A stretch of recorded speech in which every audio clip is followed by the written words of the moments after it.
In other news, Tuesday saw Benjamin Netanyahu's big campaign promise of the annexation of the Jordan Valley.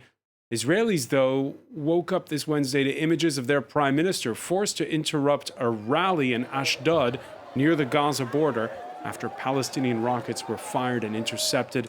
The veteran Likud leaders in a tight race for re-election ahead of next Tuesday's vote, a redo of last April's inconclusive general election. Meanwhile, Arab nations have condemned Netanyahu's plan to seal the fate of 1/3 of the West Bank. Peter O'Brien has more. Seeing decades of diplomatic efforts under threat, the international community has reacted with outrage at the Israeli Prime Minister's plan to annex the West Bank's Jordan Valley. The UN said it would have no legal effect internationally. Such a prospect would be devastating to the potential of reviving negotiations, regional peace, and the very essence of a two-state solution. Arab League foreign ministers condemned the plan as aiming to increase conflict and violence. The Council considers these statements as undermining any chances of progress in the peace process, completely eradicating its foundations. Saudi Arabia said it was a dangerous escalation and called for an emergency meeting of the Organization of Islamic Cooperation. Benjamin Netanyahu intends the plan to be in coordination with the United States. The White House has not commented directly on it, but said there had been no change to its policy. The Jordan Valley covers around 1/3 of the West Bank. Netanyahu's proposal doesn't include major cities, but would reduce Palestinian territory there to enclaves encircled by Israel. There are some 700,000 Israelis in settlements in the West Bank and East Jerusalem. These have been considered illegal by the Palestinians and the international community ever since Israel captured the areas in the 1967 Six-Day War. And for more, we go to Tel Aviv. Pollster and political analyst Dahlia Scheindlin has done research during this campaign for the newly formed Democratic Union Alliance. Thank you for speaking with us here on France 24. Thank you for having me. Perusing the papers from Israel this Wednesday, it's true that this West Bank announcement, which could prove fatal if it becomes more than just a promise for the two-state solution, didn't get that many headlines.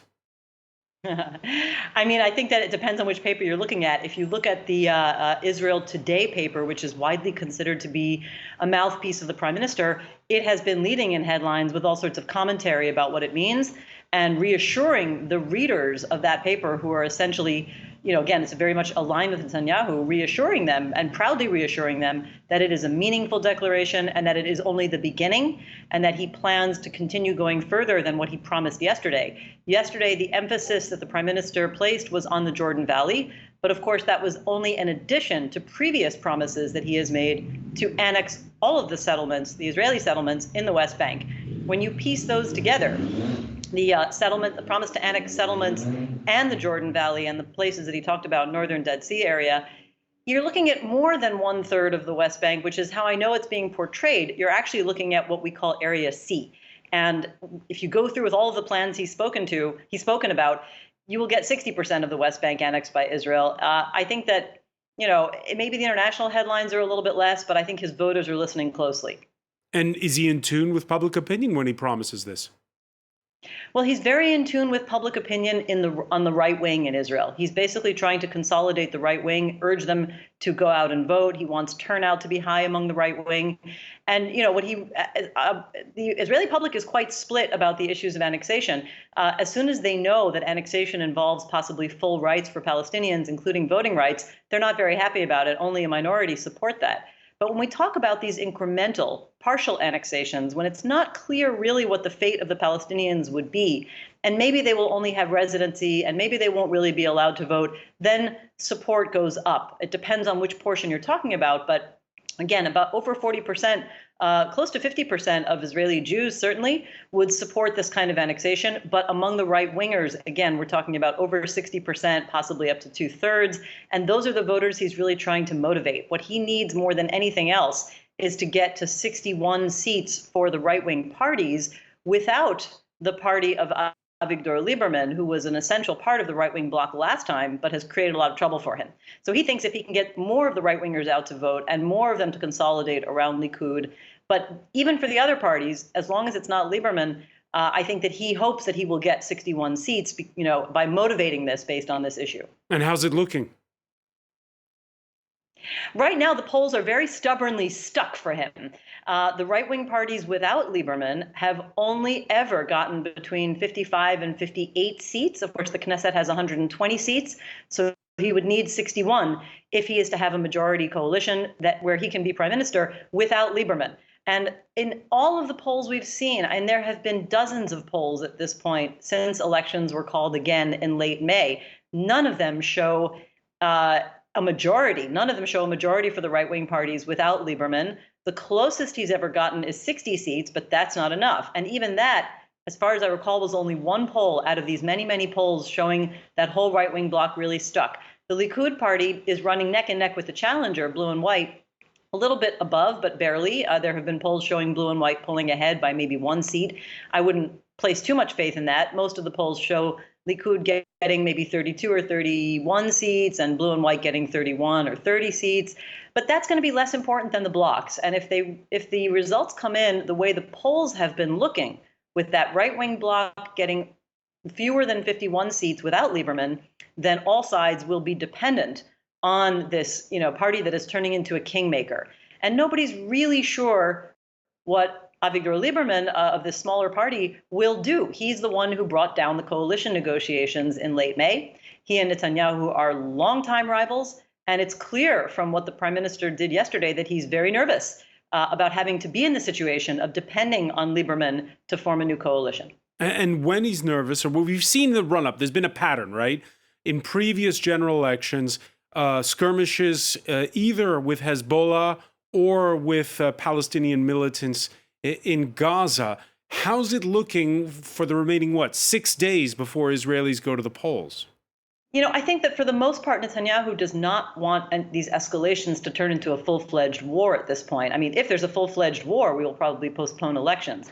But I think in general, Netanyahu is a very close reader of public opinion, both because he has research like anybody else, but he also has a very intuitive sense. And I think that one of the things he probably knows is that many people, especially on the right, give him credit for managing these escalations without letting them go into a full-blown war. And they see him as more restrained than some of the other figures in Israeli life. I'll remind you that Shimon Peres, when he was prime minister in 1996 and was running for re-election, there actually was a war in Lebanon, which many thought was him trying to prove that he can be strong and militant. And Netanyahu doesn't seem to take that tack. I think this close to the election, he does not want it to go in that direction, in my assessment. We often see skirmishes to the great sadness of everybody in this region. There are many escalations. It's hard to say that any one of them is only about politics. I think that's why we see him getting stressed and preferring to take dramatic rhetorical action. He built up a lot of drama yesterday when he announced that he was giving this press conference.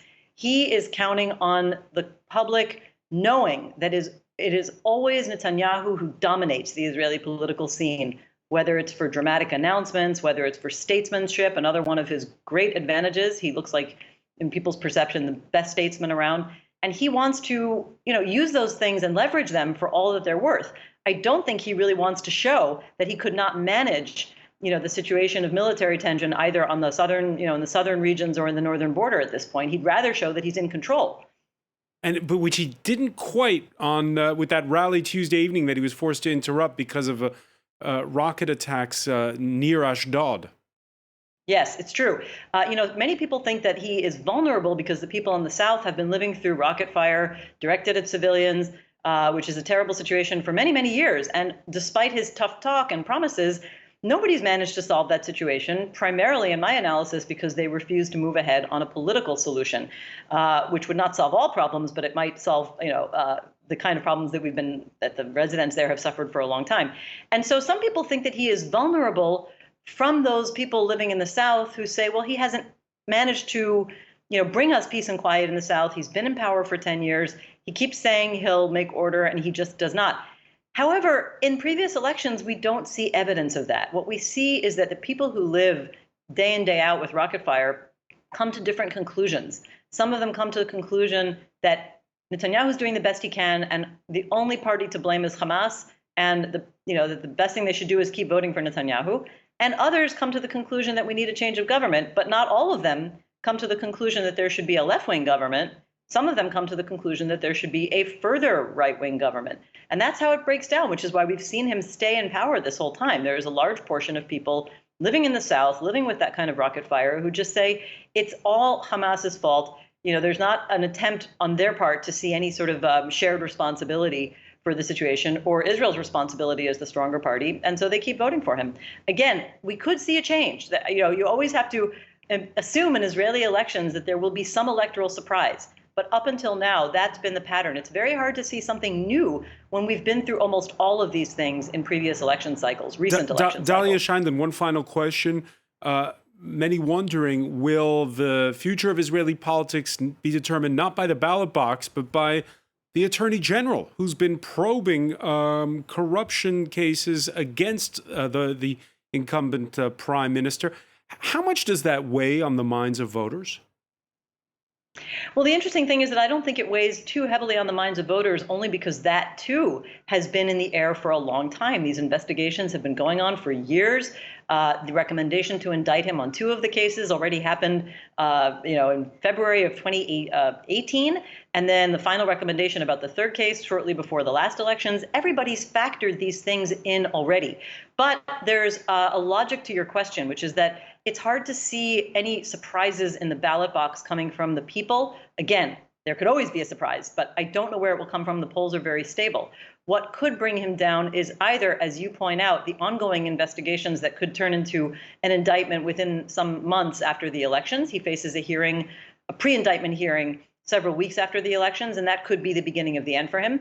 But I actually place the greater force leading to change on the political elites who will decide whether or not to go into a coalition with him. And as we've heard, as I explained before, it looks right now that Avgidor Lieberman is a kingmaker. If he decides to push for a unity government between Likud, Netanyahu's party, and the challenger blue and white, they will have very tough conditions for going into this kind of a coalition. And one of them might be some sort of constraint or limitation on his terms. Specifically, he might be asked to suspend himself if he's indicted. That would be a logical kind of demand for going into a coalition with him. I think either way, we're probably seeing his last term, and it's probably not going to be a full-out victory with an unconstrained premiership for Mr. Netanyahu. All right, plenty of surprises at the ballot box, plenty of surprises to follow afterwards. Dahlia Scheindlin, pollster and political analyst, many thanks for speaking with us from Tel Aviv. Thank you for having me.